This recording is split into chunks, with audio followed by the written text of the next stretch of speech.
সুপ্রিয় শিক্ষার্থীবৃন্দ, আসসালামু আলাইকুম রহমতুল্লাহ। আজকের বাংলা ক্লাসে আমার পক্ষ থেকে প্রত্যেককে স্বাগত জানাচ্ছি। আজকে আমরা বাংলা দ্বিতীয় পত্রের একটি ছোট্ট অধ্যায় নিয়ে আলোচনা করব ইনশাআল্লাহ, যার নাম পদাশ্রিত নির্দেশক, যাকে আমরা ইংরেজিতে আর্টিকেল বলে থাকি।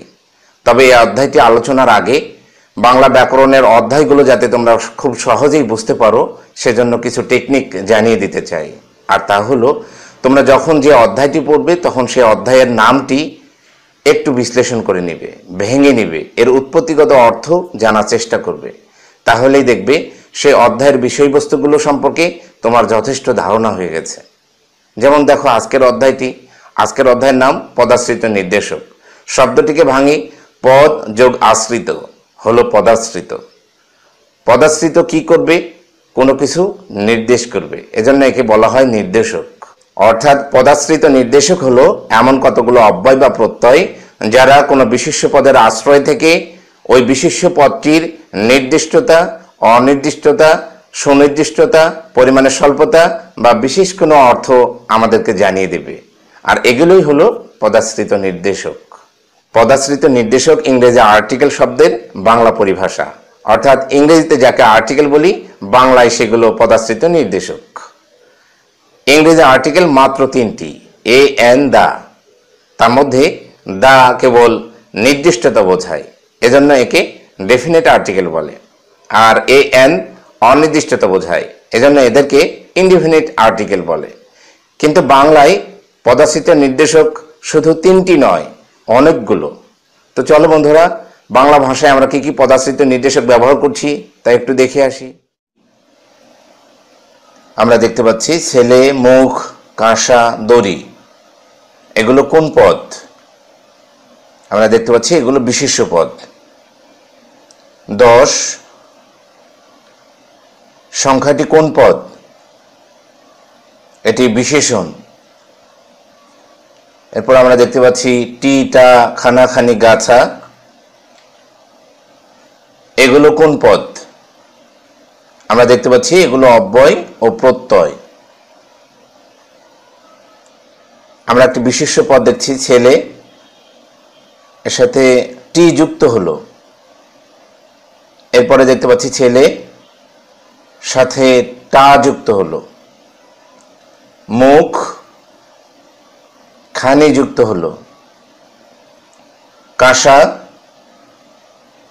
খানা যুক্ত হলো। দড়ি, গাছা যুক্ত হলো। এগুলো দ্বারা আমরা কি বুঝতে পারছি? আজকের পাঠ পদাশ্রিত নির্দেশক। আমরা শুরুতেই পদাশ্রিত নির্দেশকের সংজ্ঞাটি একটু দেখে নেই। কয়েকটি অব্যয় বা প্রত্যয় কোনো না কোনো পদের আশ্রয়ে বা পরে সংযুক্ত হয়ে নির্দিষ্টতা জ্ঞাপন করে, এগুলোকে পদাশ্রিত অব্যয় বা পদাশ্রিত নির্দেশক বলে। বাংলায় নির্দিষ্টতা জ্ঞাপক প্রত্যয়, ইংরেজি ডেফিনিট আর্টিকেল দা এর স্থানীয়।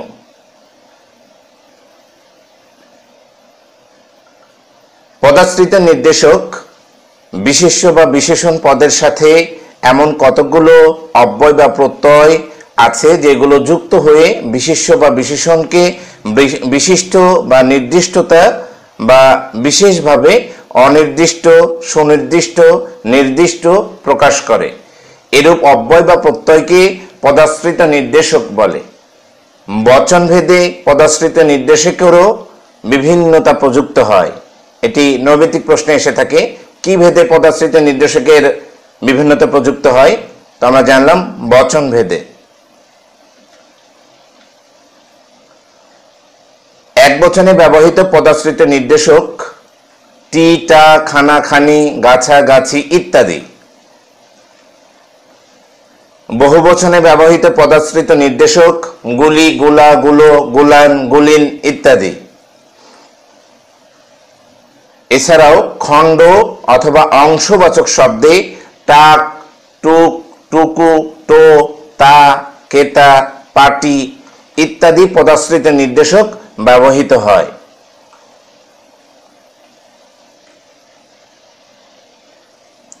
টিটা এর বিভিন্নমুখী ব্যবহার আমরা একটু দেখে নেই। এক শব্দের সাথে টিটা যুক্ত হলে অনির্দিষ্টতা বোঝায়, যেমন একটি দেশ, একটি কলম ইত্যাদি। কিন্তু অন্য সংখ্যাবাচক শব্দের সাথে টিটা যুক্ত হলে নির্দিষ্টতা বোঝায়, যেমন আমাকে 10টি টাকা দাও, 3টি বছর ইত্যাদি। এখান থেকে নৈবেতিক প্রশ্ন এসে থাকে। তাহলে এক শব্দের সাথে যদি টিটা যুক্ত হয় তাহলে অনির্দিষ্টতা বোঝায়, আর এক ছাড়া অন্য কোনো সংখ্যার সাথে টিটা যুক্ত হলে সেটা নির্দিষ্টতা বোঝাবে। নির্দেশক সর্বনাম যেমন এটা, ওইটি, সেইটে, অর্থাৎ নির্দেশক সর্বনামের সাথে টিটা যুক্ত হলে তা সুনির্দিষ্ট অর্থ প্রকাশ করে। যেমন এটা নয়, ওইটা লাগবে, অর্থাৎ নির্দিষ্ট করে বোঝানো হচ্ছে। ওটি যেন কার তৈরি?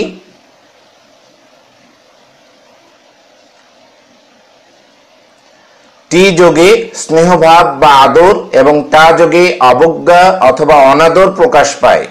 যেমন ছেলেটি বেশ মেধাবী, এটি আদর অর্থে ব্যবহৃত হলো।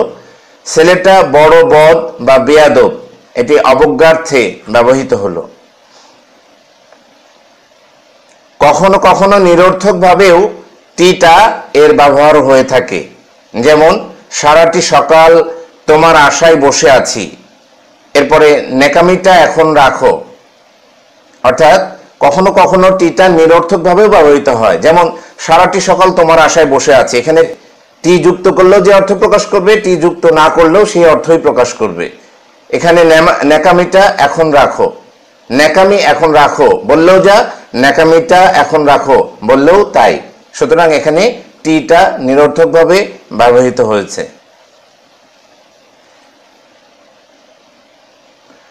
খানাখানি এর ব্যবহার একটু দেখে নেই। খানাখানি বচনবাচক শব্দের পরে বসে নির্দিষ্টতা প্রকাশ করে। যেমন দুখানা কাপড় দাও। কবিতা লেখার ক্ষেত্রেও বিশেষ অর্থে খানি নির্দিষ্টতা প্রকাশ করে। যেমন আমি অভাগা এনেছি বহিয়া নয়ন জলে ব্যর্থ সাধন খানি।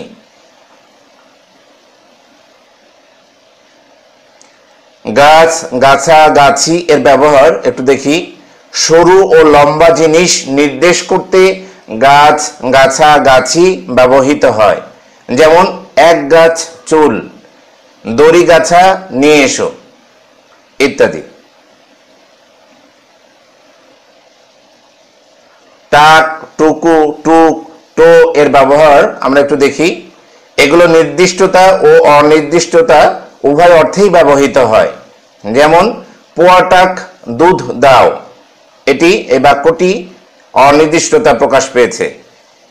তারপরে সবটুকু ওষুধই খেয়ে ফেলো, এটি নির্দিষ্টতা অর্থে ব্যবহৃত হয়েছে।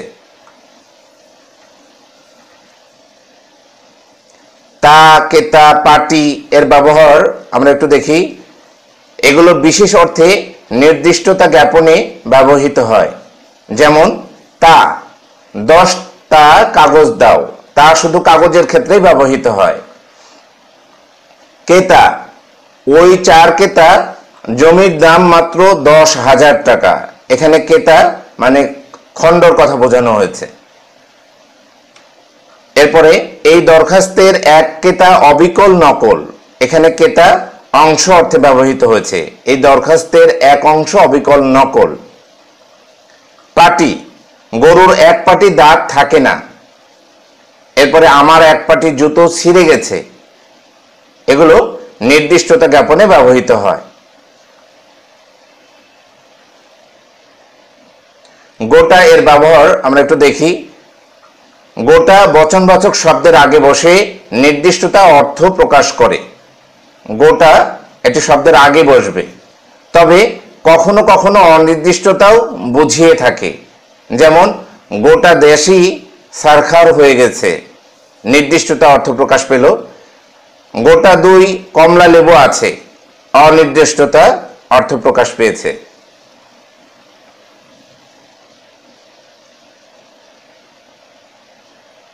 পদাশ্রিত নির্দেশক পরীক্ষায় কিভাবে প্রশ্ন হিসেবে আসে তার নমুনা প্রশ্ন আমরা একটু দেখে নেই।